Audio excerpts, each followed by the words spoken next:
Začala som sa trošku tým zaoberať, že ako by som nejakú zmenu na tej svojej tvári spravila. Mám pár známych, ktorí boli u pani Hamračkovej.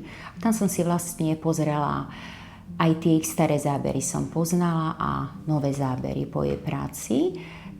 Tak na základe ich odporúčaní som sa odhodlala navštíviť pani doktorku a bola som maximálne spokojná. Tak prvýkrát som bola hlavne na tú vrásku hnevu a na to čelo.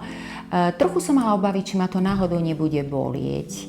A nakoniec nič som necítila, keď som pozerala do zrkadla, som bola vysmiatá. Vráska mi zmizla. Jednoducho tá ústretovosť, pani doktorka je veľmi milý človek, poradenstvo super, takže človek tu ide a výborne sa cíti. Maximálne, vlastne hneď som sa aj rozhodla, že to chcem, pretože čo otázka z mojej strany, tak kvalitná odpoveď od pani doktorky. Tak hlavne mám to čielko bez tých vrások, pleť je pružnejšia.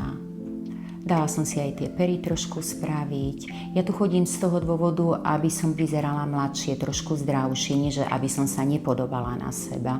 Ja len trošku upraviť. Mám veľmi dobrý pocit z toho. Svoj vnútorný. Že som sa začala sama sebe trochu páčiť.